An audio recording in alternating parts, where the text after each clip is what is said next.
दक्ष news, सामान्यांच्या हक्कासाठी नेहमी दक्ष.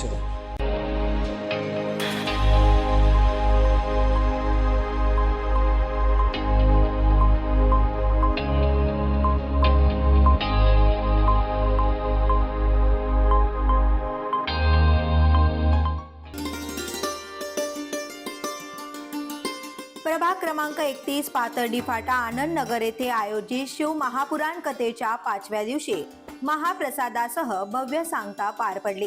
तब्बल 20 वर्ष सर्वसामान्य नागरिकांच्या न्याय हक्कासाठी लढणारे, कोरोना काळात आरोग्य दूत, कोरोना योद्धा म्हणून ओळखले जाणारे भाजपचे इच्छुक उमेदवार बाळकृष्ण उर्फ बाळाभाऊ शिरसाट यांच्या पुढाकाराने हा धार्मिक सोहळा पार पडला. भगवंतावरील निष्ठा आणि हिंदू संस्कृती जपण्याचा संदेश देत भजन, कीर्तन आणि शिव महापुराण कथा या सोहळ्याच्या माध्यमातून समाजात आध्यात्मिक जागरूकता निर्माण करण्याचा प्रयत्न करण्यात आल्याचं यावेळी सांगण्यात आलं. कार्यक्रमासाठी भीमा नवले, भीमाशंकर पेट्रोल पंप यांनी जागा उपलब्ध करून देत मोलाचे सहकार्य केले. सौजन्य सिद्धेश्वर महादेव मंदिर समितीने अखंड परिश्रम घेऊन कार्यक्रम यशस्वी केला. शेवटच्या दिवशी भगवान शंकर पार्वती विवाह सोहळ्याचे वेशभूषा स्वरूपात सादरीकरण करण्यात आले आणि वातावरण भक्तिभावाने दुमदुमून गेले. यावेळी हिंदू शक्ती जागरण तथा राष्ट्रीय कीर्तन सोहळ्याच्या अनावरणाचा कार्यक्रम आमदार सीमा हिरे यांच्या हस्ते संपन्न झाला. या अनावरणानंतर प्रतिक्रिया देताना आमदार सीमा हिरे म्हणाल्या, समाजात धर्म, संस्कृती आणि आध्यात्मिक ऊर्जा जागृत करणारे अशा कार्यक्रमांमुळे समाज ऐक्यबद्ध होतो. हिंदू शक्ती जागरणासाठी अशा उपक्रमांची आवश्यकता आहे. शिवाय नमस्कार. हर हर महादेव. आज आपल्या परिसरातील लाडके नगरसेवक भगवान नाना दोंदे, पुष्पाताई आव्हाड, त्याचबरोबर आपल्या या परिसरात सतत सामाजिक कार्यात पुढे असलेले बाळकृष्ण भाऊ शिरसाट, आमच्या सोनालीताई नवले, या सगळ्यांनी मिळून आज इथे अतिशय सुंदर अशा शिवमहापुराण कथेचं आयोजन केलेलं आहे.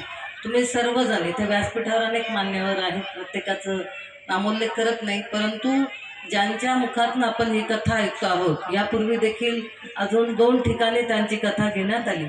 त्या हबप कांचनताई उकार्डे जगताप, त्याचबरोबर उपस्थित असलेले सर्व श्रोते. आज अतिशय पवित्र दिवस आहे, मंगल दिवस आहे. मगच आत्ता ताईंनी सांगितलं की आज भगवान शिवशंकराचा आणि पार्वतीचा विवाह झाला होता आणि त्यामुळे आजचा दिवस खूप महत्त्वाचा आहे आणि विशेष आहे.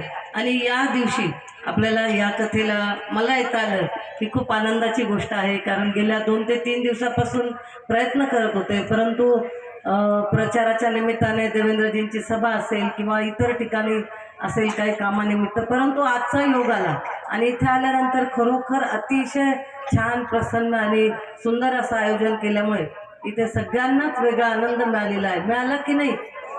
त्याचबरोबर आजच्या दिवसाचं अजून एक महत्त्व आहे. आज आपले लाडके पंतप्रधान आदरणीय नरेंद्रभाई मोदी यांनी अयोध्येला जाऊन राम मंदिरावर धर्मध्वज फडकवलेला आहे.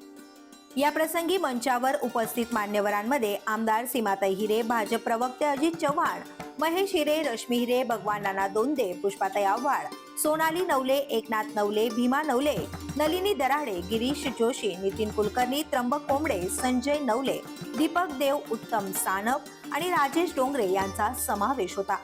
आगामी हिंदू शक्ती जागरण तथा राष्ट्रीय कीर्तन महोत्सव 12 ते 16 डिसेंबर 2025 दरम्यान गामने मैदान, वासननगर, पाथर्डी फाटा येथे आयोजित केला जाणार आहे. विजय बागुल, दक्ष न्यूज, नाशिक.